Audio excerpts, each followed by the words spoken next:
And that, like, so that takes us back to a good point that I like to ask when people are dealing with boundary problems. You need to ask yourself, why do they merit this real estate in your life? Why do they get a vote in what you do? Mm-hmm. Why do they get a vote? How did they merit it? Like, I know, like this conversations I have with people about how they felt about people in high school and the extreme lengths they go in their adulthood to like prove that group in high school wrong, or that person or that parent or that like whatever. And the question I can always ask is, wow, they seem to own a lot of real estate in your life, even still. What did they do to merit that? Mm-hmm. It's an honor to be a part of somebody's life, to have that kind of influence. So what did they do to merit that in your life? And then you can ask yourself, well, I don't know. Yeah.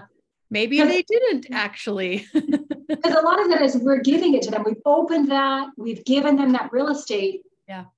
But that, why? Mm-hmm. Take it back. They didn't earn it. Mm-hmm.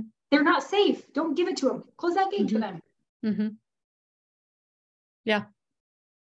Yeah. And I also think about it like people have different personalities and, you know, whatever. And my personality is open. I love people. I love all the people. I'm intrigued by people. I love to, you know, learn things about all kinds of people, you know?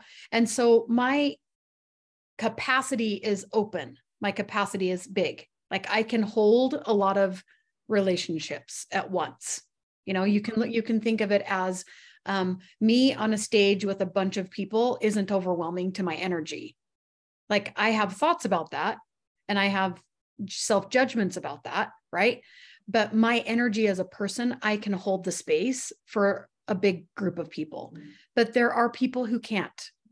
There are people that like that would be an energy suck for them. That would be really, really overwhelming. They could probably get themselves to do it, but then they would need a nap after because it takes a lot of energy from them to facilitate something like that.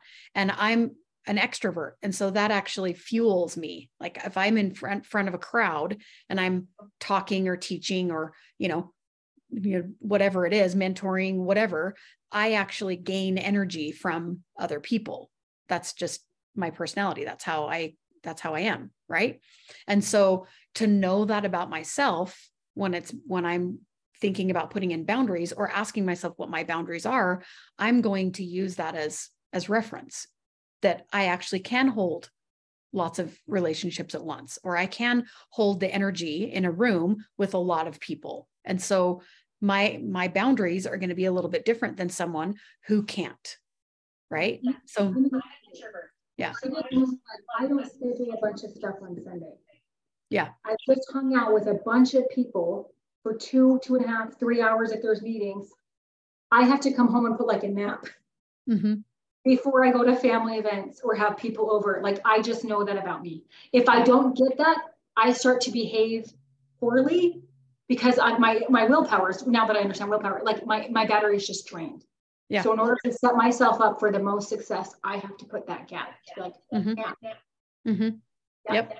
Yeah. And I think this is all a really great conversation to have because it makes us more self-aware, and being self-aware is the secret to the universe. If you can be self-aware and you can give yourself what you need, and you know what you need, and you know the reasons why, and you know how to ask for it, you know how to ask yourself for it and give it to yourself, and you know how to ask someone else to give it to you if that's what you need, and that communication is there, then you're just going to be a much happier person. But you can't have those conversations if you don't know yourself.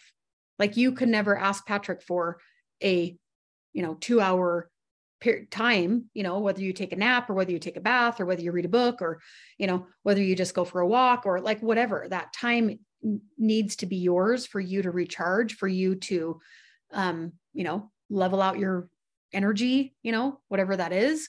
You would never be able to ask for that or let him know that you needed it if you hadn't been watching yourself and understanding yourself. Or if I didn't think I had the right to, if I didn't think I owned it. If I thought that my family owned my time or that the church owned my time, then I would be like, well, you shouldn't need it. It's selfish for you to ask, you know, and Mm-hmm. this is like, I'm not asking, it's my time. I'm not Right. saying, family, can I please have this? I'm saying, family, I'm taking this time.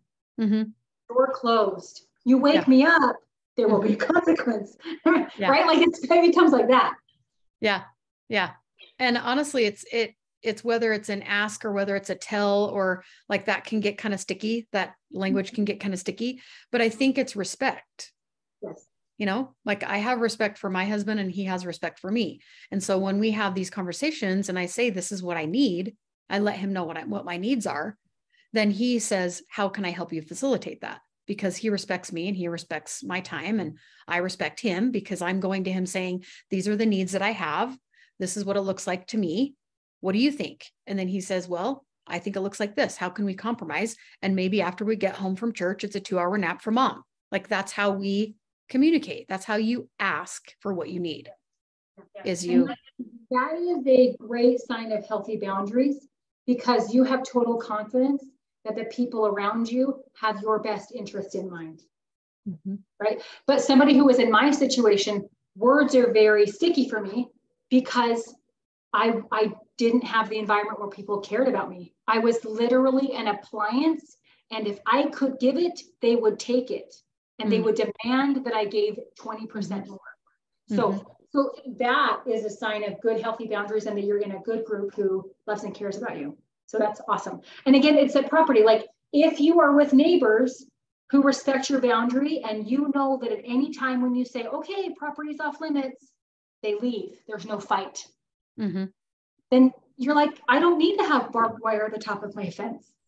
Like it doesn't, like the fence even just feels like just for this principle, you know what I mean? But when you have groups of people where you're like, they burn my fences down, they came into my house and slept in my bed, you know what I mean? Like, so then those kinds of things. And again, that's just that, like, because really boundaries, what it does is it's really more for you. Yeah, right. Boundaries are for you. It doesn't matter if other people understand, agree, respect, like whatever. When you have total confidence that you own it, and you're constantly messaging that to yourself and like reminding you, like, I own this. I have 1000% right, ability, whatever, to state this and to protect this. Then that's what you need. And you will attract people who respect boundaries when you have good, healthy boundaries. People who don't like boundaries, when you have good consequences, they go away because they don't get from you what you want. They go find somebody else. And then you just fill your life with beautiful people because you have space for it. That was one of, like, I was always consumed with drama and toxic people because they sucked all of me. I had no time, no energy for goodness because it was all sucked by toxicity. I didn't know how to rejuvenate myself. I didn't know what was mine. Like I had literally just become the family appliance. I was a really good appliance, but I was just an appliance. Yeah.